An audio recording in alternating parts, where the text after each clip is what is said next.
On the surface level, it doesn't seem like Samsung really put much thought into the Galaxy Z Fold 6. Samsung is no longer leading and innovating in the foldable space, as it is being surpassed by better and more complete devices. But for one skepticism, it turns out that there might be a method to the madness. The improvements between the Galaxy Z Fold 6 dimensions and the Galaxy Z Fold 5 can be measured in a few millimeters, but they make a difference. Folded, the Galaxy Z Fold 6 is slightly wider, slightly shorter, and significantly thinner than the Galaxy Z Fold 5. Samsung has also managed to reduce the phone's weight. The Galaxy Z Fold 6 is just 239 grams, which is only 7 grams more than the Galaxy S24 Ultra. Carrying such a lightweight multi-purpose device in my hand or my pocket is a pleasure. The weight reduction helps, and this phone also looks great. The new design is a welcome improvement in look and feel. It should be plenty durable, and the Gorilla Glass Victus 2 and Armor Aluminium, the same material used on the Galaxy S24. Samsung refined everything from the speakers to the camera array. The buttons are flat and elegant. Everything about the look says Pro, though there is no Pro in this flagship's name. Over almost 6 years, Samsung has done all it could to strengthen its foldable phones and their moving parts. In the Galaxy Z Fold 6, it added more steel to the dual rail hinge and has more or less sealed it from the elements. The phone has an IP48 water resistance rating. It's worth noting that the seal is not permanent and may lessen over the life of the Galaxy Z Fold 6. There is also no real dust resistance on this phone. The 4 in IP48 means the Galaxy Z Fold 6 can withstand large objects poking its hinges, but dust and anything under 1 mm might cause trouble. Samsung told me it added a new protective layer to its now thinner main screen.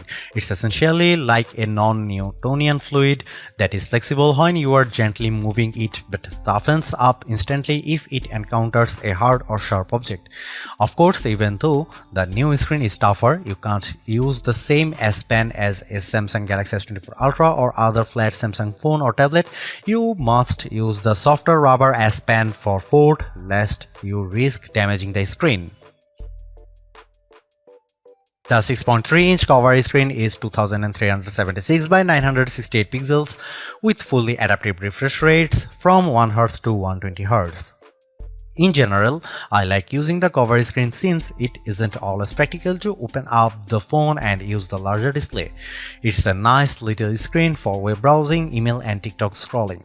It's fine for texts and messaging, though I still don't relish typing longer messages on the too cramped virtual keyboard.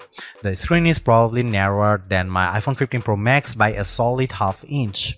The inner 7.6-inch screen is 2160 by 1856 pixels with a thin flat bezel. It's a very bright screen, 2600 nits, with a crease that is less noticeable than on previous tablet foldable phones. Don't get me wrong, you can still feel and see the crease, but Samsung has done solid work reducing the little eyesore so that it's getting closer to being unnoticeable. Visually, the Galaxy Z Fold 6 has a lovely, colorful and contrast-rich tablet display, perfect for virtually any task. I enjoyed watching Netflix and Max videos as much as I liked playing games like Call of Duty Mobile and Asphalt 9. It's great for browsing websites and long articles. In tablet mode, the Galaxy Z Fold 6 is very comfortable to hold. In flex mode, which is what Samsung calls it when you fold the screen 90 degrees and set the Galaxy Z Fold 6 on a flat surface, the display is useful for video watching and video calls, though I didn't like typing on it. As smartphones look more and more alike, so manufacturers differentiated their designs with unusual and sometimes ill-conceived camera arrays. If I were in charge, I'd aim for stability, or at least what Samsung has done with the Galaxy Z Fold 6, polish and professionalism. The 3-camera array on the back is prominent, but I like how each lens looks a bit like a prosumer camera lens. That's the good news. The not so good news is that Samsung didn't do much to upgrade this array, and the cameras on the last Z Fold 5 were a disappointment. This is essentially the same camera specs as you'll find on the Samsung Galaxy S24. Here is how the 3 cameras break down. 50 megapixel wide angle, f1.8 aperture, 12 megapixel ultra wide, f2.2 aperture, f field of view is 123 degrees, 10 megapixel 3x optical zoom with aperture 2.4. It's a good set of cameras, and I took dozens of lovely photos in Paris under all sorts of conditions. Colors and sharpness are good across the board. Low light performance is generally fine. Macro photography is non-existent. Portrait mode image of people and pets was gorgeous. I'm especially impressed with the color quality and details. This is clearly due to Samsung's significantly updated Pro Visual Engine, which is the computational bit of a Samsung's smartphone photography pipeline. It just gets better and better at understanding reality. That said, Samsung still makes skies too blue. Here is some camera samples of Samsung Galaxy Z Fold 6.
Samsung Galaxy Z Fold 6 is Samsung's most comprehensively thought out foldable to date. The cleaner, more pro design looks fantastic.